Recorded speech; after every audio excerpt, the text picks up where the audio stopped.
Alam mo ba na ang kinunot ay isang delicacy na pinagmamalaki naming mga Bicolano? Tara, samahan mo ako at panoorin hanggang dulo dahil sa video ito magluluto tayo ng kinunot na pagi. Simulan natin ating pagluluto.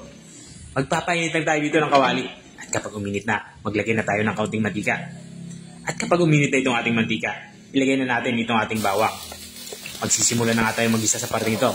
Yan ginawa ko lang dito sa bawang ay pinitpit ko lang ito at saka hiniwa ng maliliit. Sunod naman natin ilagay itong ating sibuyas. Hiniwa ko lang ito ng medyo paba sa manipis. At maglalagay din tayo dito ng kaunting luya. Makakatulong itong luya para mabawasan yung lansa ng ating lulutuing kinunot. Natural na malansa itong ating kinunot dahil nga pagi o stingray ang ating ginagamit dito. Kapag lumabas na yung aroma ng ating tatlong panggisang sangkap, ay iligay na natin itong pagi o stingray. Bali, ang ginawa ko lang dito sa stingray o pagi ay pinakuluan ko lang ito at saka hinimay. At ang tubig na pinagpakuluan nito ay tinapon ko na, hindi na natin kailangan yun. Sa parteng ito ay gigisa muna natin itong ating pagi para kumapit ang ating mga pampalasa na iniligay dito sa ating pagi o stingray. Lalagyan na din ako dito ng patis. At susundan ko naman itong ating black pepper powder. At para mas maging malinam na, maglalagay ako dito ng Ajinomoto.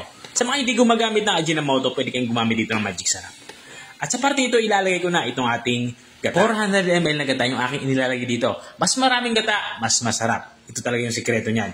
At dadagdagan ko na din ng kaunting tubig para hindi naman sobrang lapot itong ating nilulutong ulam. Matapos ko nga malagyan ng tubig ay hahaluin ko na ito para pantay-pantay yung lasa ng ating nilulutong ulam. Maglalagay na din ako dito ng suka. Matapos ko malagyan ito ng suka, hindi ko na ito gagalawin para hindi maglasang hilaw yung ating inilagay na suka. Tatakpan natin ito at papakuloy natin ito ng mga 10 minutes. Hindi na natin ito kailangan pakuluan ng matagal dahil nga yung ating pagi na inilagay ay halos luto na ito. Bali, ang lulutuin lang natin dito itong ating kakanggata. Makalipas yan ng 10 minuto ay binuksan ko na nga ito. Dito naman sa parting ito, magsisimula na ako magtimpla. Kulang nga ito sa alat kaya nagdadagdag ako dito ng patis. At maglalagay na din ako dito ng kaunting asukal. Nakakatulong itong ating inilagay na asukal para maging balanse yung lasa ng ating sabaw.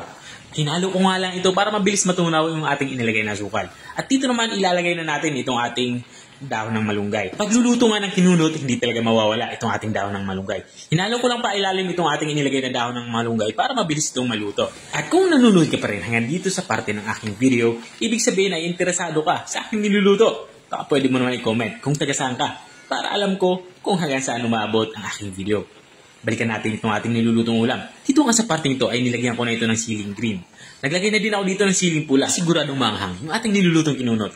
Tatakpan natin ito at isisimmer pa natin ito ng kahit 3 minuto. Makuha lang yung lapot na gusto natin sa ating sabaw. At makalipas nga ng 3 minuto ay binuksan ko na nga ito. Dito nga sa parte ito ay lutong-luto na nga itong ating ulam pananghalian. At nakuha ko na yung lapot na gusto ko sa ating sabaw. Ito na nga yung ating kinunot na pagi. Kung nakarating ka hanggang dito sa dulo ng aking video, maraming salamat sa panunood.